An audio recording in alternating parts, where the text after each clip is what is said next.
ఏమన్నా ప్రోమో వేసాడా స్వామి. ఆ ప్రోమో చూస్తున్నంతసేపు ఒకవైపు ఎగ్జైట్మెంట్, ఒకవైపు 2-3 సిచ్యువేషన్లో పగలబడి నవ్వుకున్నాను. అవేంటో చెప్తాను. దాంతోపాటుగా బిగ్ బాస్ ఎవరైతే ఈ సీక్రెట్ రూమ్ ప్లాన్ చేశారో, ప్లాన్ చేసినంత వరకు ఓకే, అది పెద్ద అప్రిషియేట్ చేయాల్సిన విషయం కాదు. ప్లాన్ చేసి మళ్ళీ సంజన గారు లోపల పంపించేటప్పుడు ఈ డ్రామా క్రియేట్ చేయాలని ఎవరైతే చెప్పారో వాళ్ళకి 4 పెంచాలి, శాలరీ పెంచాల్సిందే. ఏమన్నా క్రియేషన్ స్వామి. ఆ డ్రామా క్రియేట్ చేసే దాంట్లో కూడా ఇంత కాదు, ఇంత ఓవర్ చేశారు. అంత ఓవర్ చేస్తేనే వాళ్ళు ఎవరికి వీడంటే ఇష్టం ఉంది, ఆ ప్రేమ ఉంది అనేది తెలిసే అవకాశం ఉంటుంది. దాంతోపాటుగా సింపుల్ అండి, ఒకసారి బిగ్ బాస్ ఇదంతా కూడా మైండ్ గేమ్. ఎలాంటి మైండ్ గేమ్ అంటే, ఎవరు త్యాగం చేశారనేది కూడా మాట్లాడుకుందాం. ఎలాంటి మైండ్ గేమ్ అంటే, వాళ్ళ బ్రెయిన్ అనాలిసిస్ చేద్దాం. మీరు కూడా యాక్సెప్ట్ చేస్తారు దీన్ని. అక్కడ లోపల ఉండే వాళ్ళకి ఎప్పుడైనా బిగ్ బాస్ టీము నాకు సార్ చేత వీళ్ళు లోపలికి రావాలంటే పలానిది చేయాలి అని చెప్పారనుకోండి, వాళ్ళల్లో ఎవరైనా చేయకపోయినా ఎలాగోలా పంపిస్తారు. క్లియర్గా పంపించడానికి విల్లింగ్గా ఉన్నారనేది క్లారిటీ. వన్స్ ఒక మాట వచ్చింది అంటే వాళ్ళు విల్లింగ్గా ఉన్నారు, వాళ్ళు ఏం చేయకపోయినా పంపించేస్తారు, అది వాళ్ళకి తెలుసు.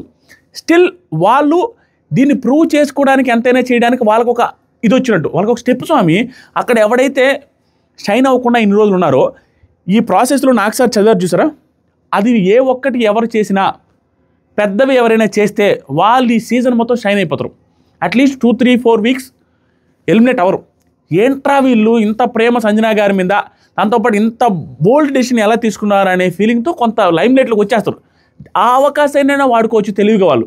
ఇలా ఇన్ని యాంగిల్స్ ఉన్నాయి. దాంతోపాటుగా ఇక్కడ బిగ్ బాస్ టీం కూడా సంజన గారు కూడా ఏం అబ్జర్వ్ చేస్తారు, ఎవరు విల్లింగ్గా ఉన్నారు నా కోసం, ఎవరు విల్లింగ్గా లేరంటే నెక్స్ట్ ఈవిడ వెళ్ళిన తర్వాత రిలేషన్షిప్లో స్ట్రాంగ్గా చాలా ఈక్వేషన్స్ మారిపోతాయి. ఇన్ని రకాల యాంగిల్స్ ఉంటాయి దాంట్లో. వాళ్ళేంటి, కొంతమంది ఏంటి మనకు అవకాశం ఉండి కూడా మనం చేయలేకపోవడం అనే యాంగిల్లో ఆలోచిస్తారు. ఇప్పుడు కొంతమంది ఏంటంటే కావాలనే బిగ్ బాస్ చిన్నోళ్ళు కాదు, వాళ్ళు ఎలా ఇచ్చారు చూడండి. కొంతమందికి ఏమో ఇది చేయొచ్చులే అనేటువంటి సాక్రిఫైస్ ఇచ్చారు. కొంతమందికి ఏమో ఇది ఎలా చేస్తారా నాయన, ఇది చేసే ఛాన్సే లేదు అని బిగ్ బాస్ టీం కూడా వీళ్ళు మాత్రం చేయకూడదు, ఈవిడ సంజన గారు వెళ్ళి వాళ్ళతో కలవకూడదు. సింపుల్ ఈక్వేషన్స్ బాగా స్ట్రాంగ్ అవుతున్న వాళ్ళకి ఇంకా స్ట్రాంగ్ అవ్వకూడదు, సంజన గారితో వాళ్ళకి గొడవలు ఉండాలి అని క్రియేట్ చేసినట్టుగా ఉంది. మీకు నా పాయింట్ అర్థమైందా? కావాలని వాంటెడ్గా వీళ్ళైతే ఇది చేయగలరు కాబట్టి అది చేసి వీళ్ళిద్దరిని కలపాలి, వీళ్ళైతే ఇది చేయలేరు కాబట్టి ఇది చేసి వీళ్ళిద్దరు దూరం ఇంకా పెంచాలి అని సాక్రిఫైజులు రాసే దాంట్లో కూడా స్ట్రాటజికల్గా రాశారు. అది ఏంటి అనేది క్లియర్గా మాట్లాడుకుంటూ ఎవరెవరు సాక్రిఫైస్ చేశారో ఇక్కడ. అబ్బా, సాక్రిఫైజులు వదిలేసి పక్కన పెట్టు మావా.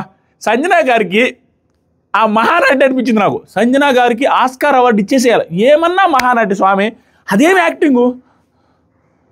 ఆ ఎగ్గు దొంగతనం చేసినప్పుడు పెట్టింది చూసారా, అమాయకత్వం face same as it is. వెళ్ళిపోమంటే జాలీగా వెళ్ళిపోయినట్టు యాక్టింగు, మళ్ళీ రమ్మని అని బాధపడుతున్నట్టే ఫేస్లు పెట్టింది చూసారా. రిటర్న్ వచ్చేటప్పుడు మీరు మళ్ళీ ప్రోమో వెళ్ళి చూడండి, ఖచ్చితంగా వస్తుంది. నేనైతే భయంకరంగా కూడా ఇదేమి యాక్టింగ్ రాని బాధపడుతూ వెనక్కి వచ్చి అమ్మో థ్యాంక్ యూ నాకు సార్ అన్నట్టుగా ఎక్స్ప్రెషన్లు పెట్టి అమ్మో సేవ్ చేశారు నాకు సార్ అని నిజంగానే వెళ్ళిపోతున్నట్టు, నిజంగానే వచ్చినట్టు, నిజంగానే ఏడ్చినట్టు, అవతలను నమ్మించినట్టు ఇవన్నీ చేశారు. సూపర్ యాక్టింగ్ చేశారు. నెక్స్ట్ లెవెల్ అనిపించింది సంజన గారు ఈరోజు. ఇప్పుడు మాట్లాడదాం. వీటన్నిటికంటే నాకు ఎగ్జైటింగ్ థింగ్ ఏమనిపిస్తుంది తెలుసా, ఈ ప్రోమో గురించి మాట్లాడుకునే దానికంటే ముందు, మాస్క్ మ్యాన్ హరీష్కి ఏమి ఇచ్చుంటారా అని. ఒకవేళ ఇచ్చుంటారా, సాక్రిఫైస్ చేయాలని ఏమైనా ఇచ్చుంటారా? మాస్క్ మ్యాన్ హరీష్ నీ నెత్తి మీద ఉన్న ఆ జుట్టు కూడా కట్ చేసుకోవాలనేసి ఏమైనా అని ఉంటారా, లేకపోతే ఇంకేదైనా అని ఉంటారా? ఛాన్స్ ఉందా? ఏమో చెప్పలేము. అనైనా ఉండొచ్చు, రాసేనా ఉండొచ్చు, మనోడు నుంచి కౌంటర్ రావాలి. నాకు అవసరం లేదు, ఆవిడ హౌస్లోకి రావాల్సిన అవసరం లేదు. కావాలంటే ఆవిడ హౌస్లో నుంచి పంపిస్తానంటే నేను గుడ్డలు లేకుండా మనం తిరిగేస్తారనేసి ఎవరికి ఆఫర్ అయినా ఇచ్చేస్తారు. అలాంటిది అనమాట. అతనికి అంత కోపం ఉంది, అదే డెలివరీ చేసే అవకాశం ఉంది. కాబట్టి అడిగైనా ఉంటారు ఏదో ఒకటి. మనం ఎపిసోడ్ చూసేదాకా తెలియదు, ఆ ఒక్క అప్డేట్ మాకు తెలియదు, మిగతా నేను చెప్తాను. ఆ తర్వాత మిగతా వాళ్ళని ఎవరో ఏమి అడిగారు అనేది ఇంట్రెస్టింగ్ ఉంది ఎపిసోడ్. ఈరోజు సూపర్ ఉంటుంది ఎపిసోడ్. నేను అనుకున్న దానికంటే ఫస్ట్ సంజన గారు వచ్చారని, వెళ్ళిపోండి ఎలిమినేట్ అవుతున్నారు మీరు అనగానే 1 minute కమ్ అనేసి అన్నారు. కమ్ అనగానే ఆవిడ చూడండి సంజన గారి క్రై ఫేసు, ఏడుపు మొహం పెట్టారు, సూపర్ అనిపించారు వచ్చేటప్పుడు అంతా. తర్వాత వచ్చి నిలబడతారు డాక్టర్ ఆమె మళ్ళీ మీ హౌస్లోకి రావాలంటే ఆ అవకాశం ఇవ్వాలంటే అది మీ చేతుల్లోనే ఉంది. ఓకే అందరూ ఫుల్ ఎక్స్ప్రెషన్స్. ఓకే ఇచ్చేస్తామని. నెక్స్ట్ నాకు సార్ 0 బ్యాటరీతో బయటికి వెళ్ళారు. చూడండి ఎక్కడ కనెక్ట్ చేస్తారో, ఏడు నుంచి వెళ్ళిపెట్టి ఆడి నుంచి తీస్తున్నారు చూసారు వాళ్ళు, సంబంధం లేకుండా 0 బ్యాటరీతో వెళ్ళిపోయారంట.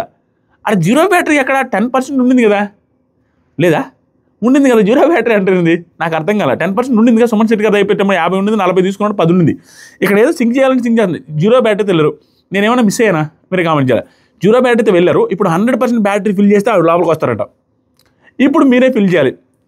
100% బ్యాటరీ ఫిల్ చేయాలంటే మీ చేతుల్లో ఉందని కానీ షూర్ ఏదైనా చేస్తామనేసి అందరు తలలు ఊపుతాము ఇరిగేలాగా ఇలా ఇలా ఇలా ఇలా ఎక్సర్సైజ్ చేసినట్టు. తర్వాత 100% బ్యాటరీ రావాలంటే ఏమేం చేయాలనేది నాకు సార్ ఒక లిస్ట్ రాసుకొని వచ్చి చదవడం స్టార్ట్ చేస్తారు. ఎమాన్యుయల్, నువ్వు క్యాప్టెన్సీని వదులుకోవాలి. ఇది ఈజియెస్ట్ థింగ్, కష్టమేం కాదు. నాకు తెలిసి ఎమాన్యుయల్ వదులుకోవడానికి కూడా రెడీ అయి ఉంటాడేమో అని అనుకుంటున్నా. రెడీ అవ్వకపోతే అది తన మిస్టేక్ అని నేను ఫీల్ అవుతున్నా. లేదు అంటే దానికి ఏమన్నా రీజనింగ్ ఏమైనా చెప్తాడా లేదా నైట్కి అనేది చూద్దాం. నేను తెలిసి రెడీ అయి ఉంటాడని అనుకుంటున్నా. మనకైతే అప్డేట్ ఈ విషయంలో లేదు.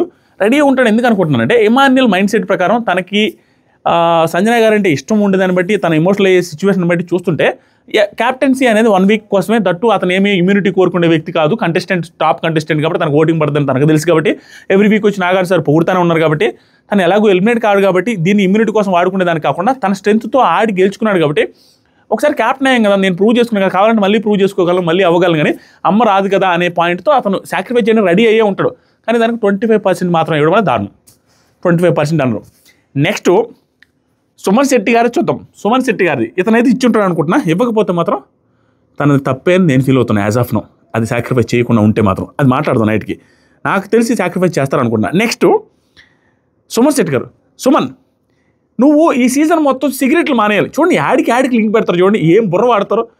ఆవిడికి ఆయనకే పడదు. ఇక్కడ మీరు ఇది నోట్ చేసుకోవాల్సిన పాయింట్. ఆయనకి సింపుల్ సుమన్ శెట్టి నీ ప్యాంటు నీది ఏదైనా ఉండే ఇచ్చేయాలను, నీకు సంబంధించిన వస్తువు ఏదైనా ఇచ్చేయాలి, నీకు మొన్న ఫోటో వచ్చింది చూసిన ఆ ఫోటో మళ్ళీ స్టోర్ రూమ్లో పెట్టాలి అని ఉంటే ఓకే, అది పెద్ద విషయం కాదు. ఇవన్నీ అడిగితే ఎట్లాగే ఇవ్వడు కదా.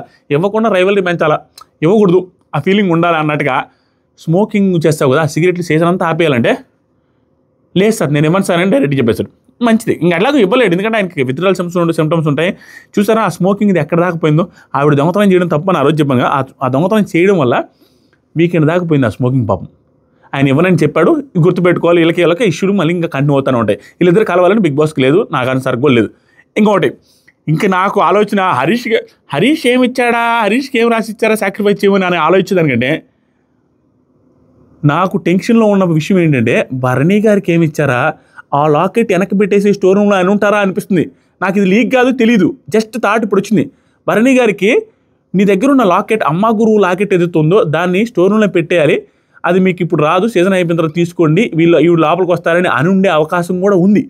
అనుంటే ఆయన ఎక్స్ప్రెషన్ ఏం చేస్తాడా, ఇస్తానని అంటాడా, ఇవ్వనని అంటాడా, వచ్చిన తర్వాత దీన్ని ఎలా వెయిట్ చేస్తాడు, అబ్బా ఆలోచిస్తేనే అరాచకం స్వామి నాకు. మేబీ జరగాలని కోరుకుంటున్నా దేవుడి దేవల మహానుభావ. నెక్స్ట్ వచ్చేసరికి నేను చేయలేనని చెప్పిన తర్వాత Tanuja you should give up coffee. ఇప్పుడు గమనించారా కాఫీ గివ్ అప్ ఇవ్వడం అనేది వాళ్ళకి అది కష్టమైన పని అయినా అది లగ్జరీస్ కాబట్టి మేబీ అది గివ్ అప్ చేయడం పెద్ద విషయం కాదు, అంత కష్టమైనది అయితే కాదు. ఈవిడ ఇవ్వాలని ఫిక్స్ అయ్యారు బిగ్ బాస్. మీరు గుర్తుపెట్టుకుని ఎవరు ఇచ్చారో లాస్ట్లో చెప్తా. ఈవిడ ఇస్తే వీళ్ళ ర్యాప్ పెరగాలి అని ఫీల్ అయినట్టుగా అనిపిస్తుంది నాకు. నెక్స్ట్ నాకు సార్ శ్రీజ నువ్వు ఓన్లీ ఒక్క జత బట్టలు పెట్టుకొని, ఇది టూ మచ్ కదా, ఒక్క జత బట్టలు పెట్టుకొని మిగతా అన్ని బట్టలు వెనక్కి పంపించేయాలంట. ఒక్క జత బట్టలు పెట్టుకొని ఎలా చేస్తారు? అట్లీస్ట్ రెండేనా అంటే నైట్ డ్రెస్సులు మార్చుకుంటూ వేసుకుంటూ ఉతుక్కుంటూ ఉండొచ్చేమో, కానీ ఒక్క జతతో ఎలా ఉంటారు ఆడపిల్ల? ఒక్క జత ఉండలేదు, అది ఇంపాసిబుల్ థింగ్. వీకెండ్ డ్రెస్సులు వస్తే అవేతో వేసుకోవచ్చు, కానీ మిగతా అంతా కలిపి ఒకే జత ఉండాలంటే సీజన్ మొత్తం అది ఇంపాసిబుల్ టాస్క్ కదా. అది ఎందుకు చేశారని నాకు అనిపిస్తుంది అంటే మేబీ అది ఇంపాసిబుల్ టాస్క్ అని సంజన గారికి కూడా తెలిసి వెళ్ళేసి ఆవిడ రైవల్రీ పెట్టుకోరు కూడా. అయినా కూడా ఏదో ఆవిడైతే ఇవ్వకూడదు, ఎందుకంటే సంజన ఇచ్చే మైండ్ సెట్టే సరే ఇద్దాము ఏం పోయేది ఏముంది అనుకున్న మైండ్ సెట్ తట్టు గేమ్ తెలిసిన అమ్మాయి కాబట్టి ఇచ్చేస్తే మనకు కూడా మంచిదే వద్దని ఇచ్చే మైండ్ సెట్ ఇవ్వకూడదని ఫిక్స్ అయ్యారు కాబట్టి అంత పెద్ద ఇచ్చేస్తారు. ఎలాగిస్తారు సార్? లేదు సార్ సంజన గారు సారీ అండి అన్నారు. కొంచెం ఏదో పెట్టాలి పొల్ల అన్నట్టుగా, కనీసం విల్లింగ్గా లేదనేసి ఏమైనా కోపం వచ్చేటట్టుగా చేశారు. వీళ్ళకి కలవడం ఇష్టం లేదనేది నాకు అర్థం అవుతుంది కొంచెం. నెక్స్ట్ వచ్చరికి శ్రీజ అయిపోయిన తర్వాత రీతు నీకు ఉన్న హెయిర్ కట్ చేసుకోవాలి అనగానే స్టార్ట్ అయ్యాను ఆయన మహానటి ఓవర్ అండి. ఓకే తన ఏడుపు కొంచెం ఆర్గానిక్గా ఉండట్లేదు. మొన్న ఒక టాస్క్లో ఓకే, కానీ ఈ టాస్క్లో కట్ చేసుకోవాలన్నప్పుడు ఆ ఏడుపు ఓకే, కానీ ఆవిడ ఏడిపోయి అంతేమో మరి దేవుడు తెలియాలా. ఇంక రాను అలాగే ఏడుస్తూ ఉంటే ఇంక తన అంతేరా, మనమే తప్పుగా అర్థం చేసుకున్నారా, ఎదవల్లారా మనం అనుకున్నాం, కానీ ఆవిడ ఏడుపు అదే ఏడుపురా, అదే రోత అన్న ఫీలింగ్ మనం అర్థం చేసుకునే సిచ్యువేషన్కి వస్తుంది. దానికి ఏడ్ చేసింది హెయిర్ కట్ అంటే బిగ్ బాస్కి తెలిసిందే కదా. బిగ్ బాస్కి ఇష్టం ఆడపిల్లకి ఆమెను వేసుకొని ఎరబోసుకొని తిరుగుతుంటే బిగ్ బాస్కి ఇష్టం ఉండదు. ఎవడో కూడా కట్ చేయించాలా, ఆ బొచ్చి తీసుకుని వెళ్ళాలా, బిగ్ బాస్ ఎప్పుడు అదే చూస్తూ ఉంటాడు. ఈవిడికి కూడా కట్ చేసుకోమని చెప్పాడు, షార్ట్ హెయిర్ చేసుకోమని, గుండు కాదు. సో ఇక్కడ ఎవరి చేసే ఛాన్సులు ఉన్నాయి, ఎవరిది కొంచెం ఈజీగా ఉన్నాయని మీరు గెస్ట్ చేయండి కింద. ఎవరిది ఈజీగా ఉంది? క్యాప్టెన్సీ పరంగా ఇమాన్యుయల్ గివప్ చేయడం, క్యాప్టెన్సీ ఇచ్చేయడం పెద్ద విషయం కాదు. అది ఇచ్చేయచ్చు, ఛాన్స్ ఉంది. ఇవ్వకపోతే మాత్రం ఖచ్చితంగా తప్పు ఇమాన్యుయల్ది. There is no doubt. Emmanuel mindset ప్రకారం ఇచ్చేసే ఉంటాడు, ఇచ్చేసి ఇవ్వాలి, ఇవ్వకపోతే తప్పు. అండ్ తనుజ గారు కాఫీ పౌడర్ ఈజీ ఇచ్చేసి ఉంటారు, ఇస్తారు కూడా, దెర్ ఇస్ నో డౌట్. ఇక్కడ రీతు చౌదరి హెయిర్ కట్ కూడా ఈజీ కాదు. అంటే ఈజీ ఇన్ ద సెన్స్ మొత్తం గుండంటే కష్టం, ఈజీ కాదు. కానీ టాటూలు వేయించుకొని చేతుల మీద వేయించుకుని తనుజ శ్రీజ లాంటి వాళ్ళే అంత పెద్ద సాక్రిఫైస్ చేశారు. హెయిర్ కట్ అనేది పెద్ద విషయం కాదు. పెద్ద విషయం ఇన్ ద సెన్స్ విషయమే, మళ్ళీ మీరు నేటివ్ అనుకుంటారు. ఆడపిల్లలకి అది అందము, అది ఉండాలి, హెయిర్ అంటే ఇష్టం ఉంటుంది. స్టిల్ మేనేజ్ చేయొచ్చు, ఎందుకంటే పెరుగుద్ది కాబట్టి. దట్టు అది ఒక పెద్ద కంటెంట్ కాబట్టి కంటెంట్ గురించి రీతు చౌదరి గారికి తెలిసినంతగా ఎవరికి తెలియదు. ఎందుకంటే ఆ ట్రాక్ కంటెంట్ వాళ్ళు ఇస్తున్నప్పుడు ఆటోమేటిక్గా ఒక కంటెంట్ వాల్యూ ఎంత ఉంటుందో, ఆ వాల్యూ మనకి ఎంత స్టఫ్ని తీసుకొస్తుందో, బయట ఓట్లు ఎలా తీసుకొస్తుందో అనేది అన్నీ తెలిసిన వాళ్ళు ఇవ్వగలుగుతారు. ఇస్తే మనకు బెనిఫిట్ అవుతుంది అనుకున్నప్పుడు గేమ్ కోసం ప్లస్ రిలేషన్ కోసం ఇచ్చేస్తారు. ఆవిడ కూడా ఇచ్చే అవకాశం ఉంది. తనుజ గారు ఆవిడ ఇమాన్యుయల్ ఇచ్చే అవకాశం ఉంది. మిగతా ఎవరు ఇస్తారు అనేది అర్థం కావట్లేదు. 25-25 లేదా లాస్ట్లో ఏమన్నా నాకు అనిపించింది ఇది అసలు లీకే కాదు స్వామి.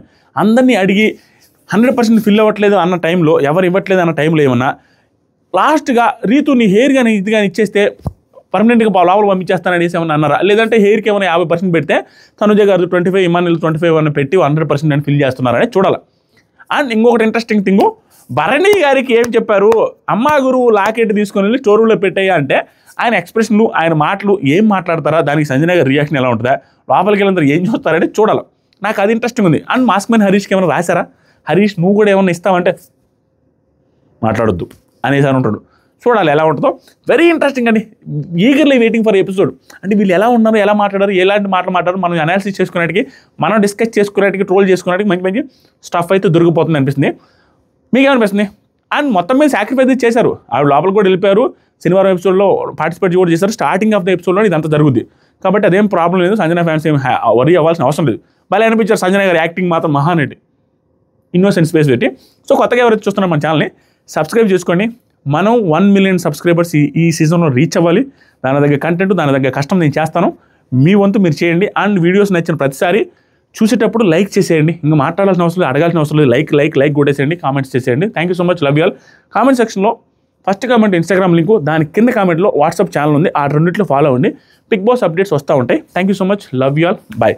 అండ్ ఇన్స్టాగ్రామ్లో మెసేజ్లు చేసి నాకు సజెషన్స్ ఇవ్వచ్చు, నేను ఏదైనా మిస్టేక్ చేస్తే మాట్లాడొచ్చు, ఏదైనా చేయొచ్చు. ఇన్స్టాగ్రామ్లో టచ్లో ఉందాం. Thank you so much, bye.